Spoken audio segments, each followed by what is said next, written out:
तो हेलो दोस्तों, क्या हाल है आप सभी के। तो इस आर्क में हम एग हेड आर्क के पार्ट 1 वाले वीडियो को कंटिन्यू करते हुए आगे बढ़ेंगे। So if you are interested keep watching this video. तो पिछले पार्ट में हम लोग देख चुके थे कि लूफी का ग्रुप एक बहुत बड़े जाइंट रोबोट के सामने खड़ा था। ये रोबोट उस सिविलाइजेशन से था जो कि 900 ईयर्स पहले ही वैनिश हो चुका था। उसके बाद रॉबिन और शाका के बीच में बहुत सारी बातें होती हैं, जिसमें कि एक पॉइंट पर रॉबिन उससे पूछती है कि क्या सचमुच में ये सारी मशीन्स वॉइड सेंचुरी में बनी हैं। तब नामी उसे टोकते हुए बीच में बोलती है कि क्या तुम्हें पता है इसके बारे में कुछ रॉबिन। तब रॉबिन उसे रिप्लाई करती है, नो डाउट ये बहुत ही ज़्यादा पेनफुल मेमोरी है, लेकिन 22 साल पहले मेरा घर डिस्ट्रॉय हो गया था ओहारा एक बस्टर कॉल के वजह से। और मुझे लगता है कि इसका रीज़न यही था कि ओहारा ने इस किंगडम के एग्जिस्टेंस के बारे में जान लिया था, जो कि 900 ईयर पहले ही वाइप्ड आउट हो चुका था। मुझे लगता है कि वॉइड सेंचुरी की बात ही करना कॉन्फ्लिक्ट की शुरुआत है। और इसके बाद हमें वॉइड सेंचुरी के बारे में काफ़ी इम्पॉर्टेंट बात पता चलती है कि कैसे 20 नेशंस और इस किंगडम के बीच में जंग छिड़ गई थी, जिसमें कि ऑब्वियसली ये एडवांस किंगडम हार गया था। जिसके बाद ही इन 20 नेशंस ने मिलकर वर्ल्ड गवर्नमेंट की स्थापना की थी। और उसके बाद वर्ल्ड गवर्नमेंट ने इस पूरे किंगडम को ही हिस्ट्री से इरेज कर दिया। और उसके बाद जिन लोगों को भी इस किंगडम के बारे में हल्की सी भी नॉलेज थी, उन सभी को उन लोगों ने ख़त्म कर दिया। और ये सुनने के बाद इन चारों की तो अलग ही फट रही होती है। तब सांजी उससे दोबारा पूछता है, क्या तुम्हारे कहने का मतलब ये है कि इस किंगडम के बारे में जिसको भी पता है। और उसकी बात को इंटरप्ट करते हुए शाका बोलता है, हाँ वो एलिमिनेट हो जाता है। और ये सुनने के बाद तो उस सब की हालत ही ख़राब हो रही होती है। तब रॉबिन उससे पूछती है कि तुम्हें इतनी सारी चीज़ों के बारे में कैसे पता है, क्योंकि जिन लोगों को भी इस सेंचुरी के बारे में पता था उन लोगों को तो उन्होंने वहीं पर इरेज कर दिया था।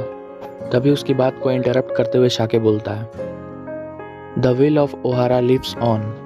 और फिर वो बताता है कि ओहारा अपने नॉलेज के लिए जाना जाता था। और जिस दिन ये न्यूज़ आई कि ओहारा पर बस्टर कॉल हुआ है, इस न्यूज़ ने पूरे वर्ल्ड को शॉक करके रख दिया था। और उस इंसिडेंट के कुछ महीनों के बाद मैंने खुद वहाँ पर जाकर उस प्लेस को पर्सनली में विजिट किया था और प्रोफेसर क्लोवर के लिए प्रे भी किया था। तो अचानक से रॉबिन पूछती है कि प्रोफेसर क्लोवर, क्या तुम उसे जानते थे। हाँ, मैं उन्हें जानता था और वो बहुत ही ज़्यादा फेमस आर्कियोलॉजिस्ट थे पूरे वर्ल्ड में। और जब उस इंसिडेंट के बाद मैं ओहारा गया, तब मैंने वहाँ पर देखा कि नॉलेज ऑफ ट्री जल के खाक हो चुकी थी। लेकिन आइलैंड के बीचों बीच जो तालाब है, उसके अंदर इतनी सारी बुक्स को देखकर मैं बहुत ही ज़्यादा सरप्राइज हो गया था। वो सिर्फ बुक्स नहीं थी, उन आर्कियोलॉजिस्ट की सालों की मेहनत थी उन बुक्स में। और ये पूरे सिनेरियो को देखकर समझ आ रहा था कि वो कितने ज़्यादा डिटरमिन्ड थे अपने नॉलेज को प्रिवेंट करने के लिए। और जब मैंने ये खुद सारी चीज़ें रियलाइज़ की, तब मैं अपने आप को रोने से रोक नहीं पाया। और उसके बाद रॉबिन अपने पास्ट के बारे में याद करके बहुत ज़्यादा रोने लगती है। और वो वेगापंक रूम से बाहर जा ही रहा होता है, तभी नामी उससे पूछती है कि उन सारे बुक्स का क्या हुआ। और तब वो बताता है कि वो सारी बुक्स वो लोग ले गए जिन लोगों को मैंने उस दिन वहाँ पर देखा था। और उसके बाद हमें वहाँ पर ढेर सारे जाइंट्स दिखते हैं जो कि उस लेक से सारे बुक्स को निकाल रहे होते हैं। और तभी अचानक से एक पीछे से आवाज़ आती है, it's been a while Vegapunk. और वहाँ पर हमें ड्रैगन देखने को मिलता है, लूफी के फादर। और उसी दिन ड्रैगन ये डिसाइड कर लेता है कि वो एक आर्मी बनाएगा जो कि वर्ल्ड गवर्नमेंट को हेड ऑन हेड टक्कर देगी। Just watch Vegapunk, I will change the world, the will of Ohara won't die with Clover. और एक साल के अंदर ही ड्रैगन, इवांको, बार्तोलोमियो और कुमा, इन सभी ने मिलकर रेवोल्यूशनरी आर्मी की स्थापना की। और मैं इतना ज़्यादा क्यूरियस था वॉइड सेंचुरी के बारे में जानने के लिए, जिसके बाद मैं एल्बैफ गया, जहाँ पर उन लोगों ने मुझे सारी किताबें पढ़ने को दी। और उसके बाद ही मैं वॉइड सेंचुरी का असली सच जान पाया। और मैं अभी भी उसके रिगार्डिंग में रिसर्च कर रहा हूँ। और ये जानकर कि वो जाइंट अभी भी जिंदा है, रॉबिन अपने आप को रोने से रोक नहीं पाती है। और उसके बाद वो वेगापंक बोलता है कि मेरे पास कुछ है जो मैं तुम लोगों को दिखाना चाहता हूँ।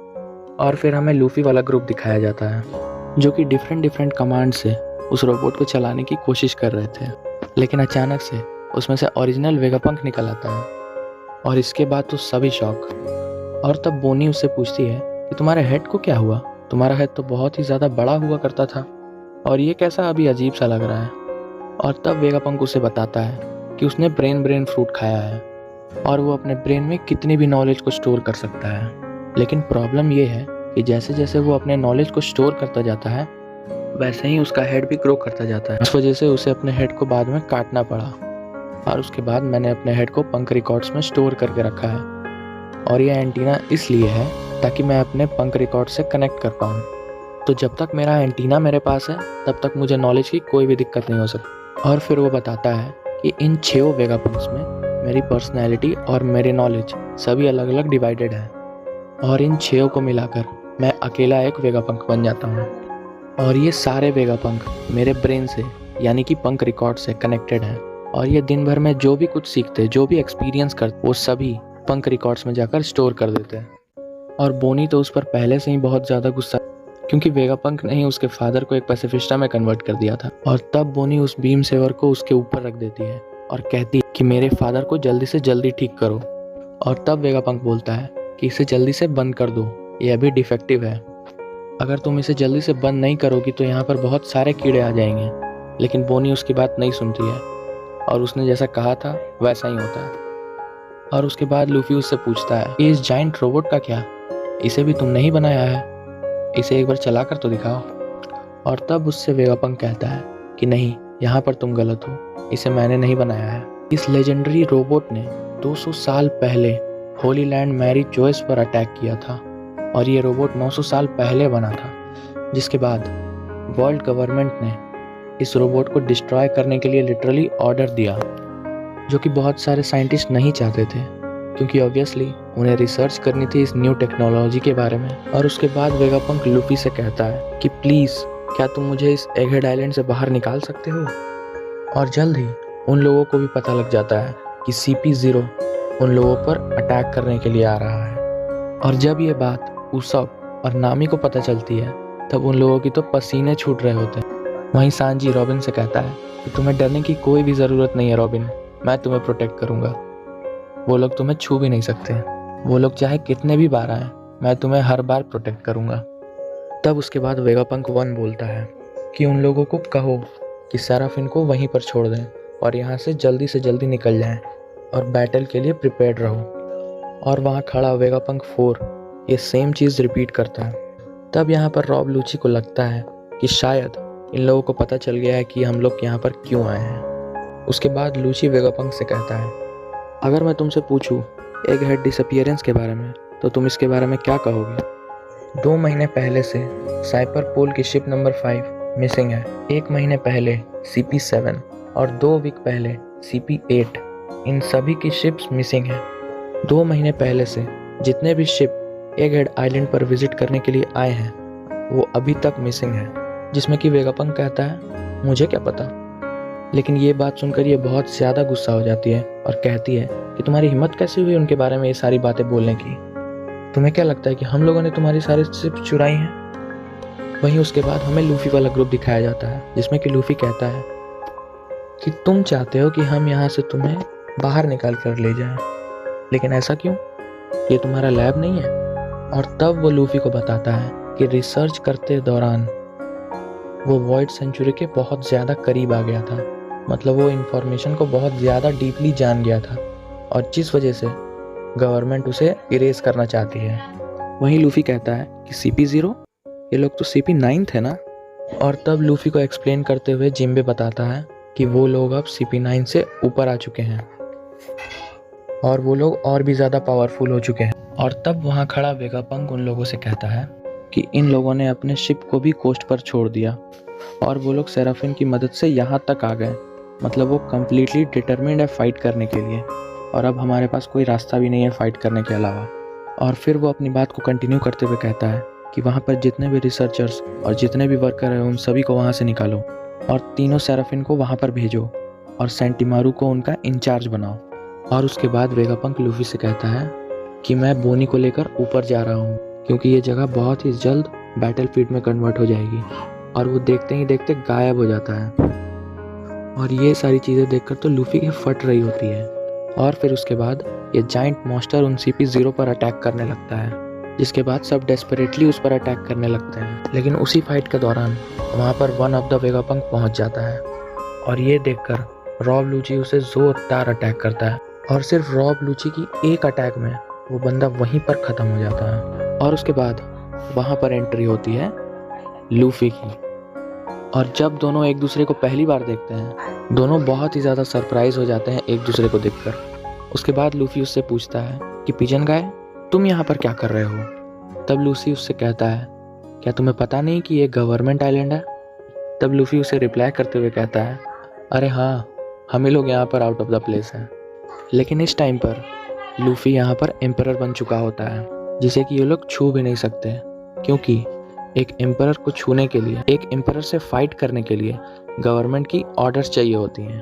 और जब लूफी उस वेगापंक की हालत को देखता है तब वो बहुत ज़्यादा गुस्सा हो जाता है। तब लूफी चॉपर से बोलता है, तुम उसे बचाने के लिए जो कर सकते हो वो करो, लेकिन जल्दी से यहाँ से उसे लेकर निकलो।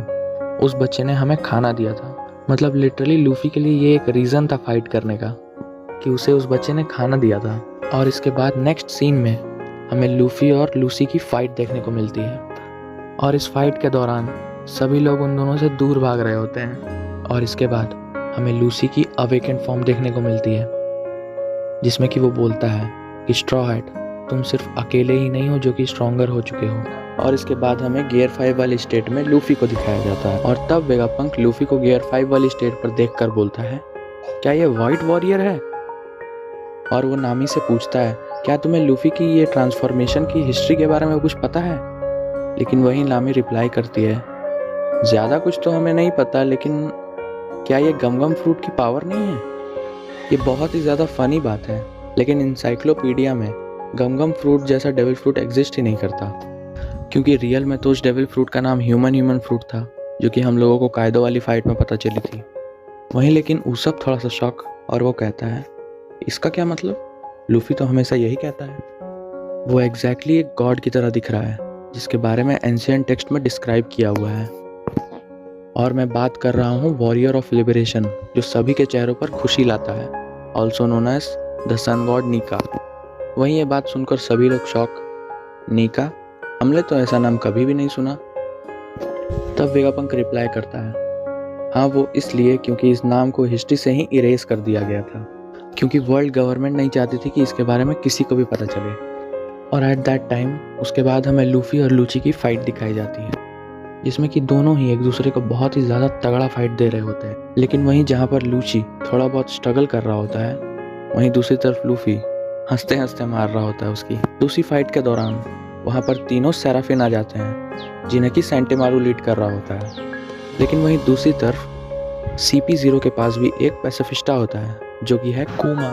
और जब वो लोग उसे ऑर्डर देते हैं कि उन सेराफिन्स पर अटैक करो, तब वहाँ पर आकर सेंटेमारू काकू को ऑर्डर देता है और वो बंदा CP0 पर ही अटैक करने लगता है। और ये इसलिए हुआ क्योंकि यहाँ पर सेंटेमारू अथॉरिटी में सबसे ऊपर था, और इसलिए काकू उसकी बात मानता है। और इसके बाद हमें लूफी और लूची की फाइट दिखाई जाती है, जिसमें कि लूची बहुत ही ज़्यादा स्ट्रगल कर रहा होता है। वहीं पर लूफी अपने मोल पिस्टल से बहुत ही ज़्यादा तगड़ा अटैक करता है लूची पर। और इसके बाद हमें सेंटीमारू को दिखाया जाता है, जो कि इन तीनों सेराफिन्स को ऑर्डर दे रहा होता है कि तुम लोग स्ट्रॉ हैट को सपोर्ट करो। तब एक पॉइंट पर लूफी सेंटीमारू के पास आ जाता है और लिटरली उससे ये पूछता है कि क्या हाल है सेंटीमारू, बड़े दिनों के बाद दिखे हो। मतलब बंदे को फाइट से कोई मतलब ही नहीं है, ज़रा सी भी फिक्र नहीं है फाइट की। वो बंदा अवेकेंड फॉर्म में आया है। और तब सेंटीमारू उससे रिप्लाई करता है कि हम लोग दोस्त नहीं हैं स्ट्रॉ हैट, और क्या तुम सचमुच में ग्रैंडपा वेगापंक की हेल्प करने वाले हो यहाँ से स्किप करने के लिए? तब लूफी उससे कहता है कि हाँ, उन्होंने मुझसे ऐसा कहा तो है, इसलिए मैं उसकी मदद करूँगा। और इसी कॉन्वर्सेशन के दौरान वहाँ पर अचानक से रॉब लूची आ जाता है और अचानक से सेंटीमारू पर अटैक कर देता है अपने हैंड गन से। और वो इतना ज़्यादा पावरफुल अटैक होता है कि बंदा एक ही बार में अनकॉन्शियस हो जाता है। और तब लूची बोलता है कि इन सेराफिन्स को रोकने का एक ही तरीका है कि सेंटीमारू को यहाँ से हटाओ। और ये सीन देखकर लूफी शॉक हो जाता है। और तब लूफी उससे कहता है कि अरे सॉरी, मेरा कोई मतलब नहीं था तुम्हें डिस्ट्रैक्ट करने का। और तब सेंटीमारू कहता है कि मुझे अंडर एस्टिमेट मत करो, मैंने उसका अटैक पहले ही देख लिया था और मैंने उसे ब्लॉक भी किया था, लेकिन पता नहीं कैसे। इसके बाद लूची सेंटेमारू पर बहुत ही ज़्यादा तगड़ा अटैक करने वाला होता है, लेकिन वहीं बीच में आ जाता है लूफी अपने तगड़े अटैक को लेकर। लेकिन वो अपने आप को कंट्रोल ही नहीं कर पा रहा होता है और वो एक चक्री की तरह गोल गोल घूमने लगता है। उसके बाद हमें सेराफिन्स को दिखाया जाता है जो कि लिटरली CP0 की ले रहे होते हैं। और उसके बाद हमें ये पता चलता है कि वेगापंक डेविल फ्रूट को भी ग्रो कर सकता है। वो नॉर्मल डेविल फ्रूट को तो ग्रो कर ही सकता है, लेकिन अगर उसके पास सही रिसोर्सेस रहे तो वो स्पेशल टाइप डेविल फ्रूट को भी ग्रो कर सकता है। जिसके बाद लूची सेंटेमारू पर दोबारा अटैक करने वाला होता है, लेकिन वहीं पर अचानक से लूफी आ जाता है और उसे लिटरली खाने का ट्राई करता है, जिस दौरान उसने ढेर सारे पत्थर खा लिए थे। जिसके बाद वो उन सभी पत्थर से लूची पर अटैक करता है और इसके बाद लूफी अपना लास्ट अटैक लॉन्च करता है। मतलब वो अपने आप को एक गुलेल की तरह उस पर लॉन्च कर देता है और लास्ट में उस पर बहुत ही ज़्यादा तगड़ा अटैक करता है, जिससे कि लगभग वो अनकॉन्शियस ही हो जाता है। और आखिरी में वो बोलता है कि कितना ज़्यादा इंसेन पावर है। और इसके बाद लूफी और उसके सारे मेंबर्स ग्रैंडपा वेगापंक को यहाँ से लेकर निकल जाते हैं। That's it. और यहाँ पर ये आर्क ख़त्म। और अगर तुम्हें ये वीडियो पसंद आई हो तो इसे लाइक करो और इस चैनल को सब्सक्राइब करो।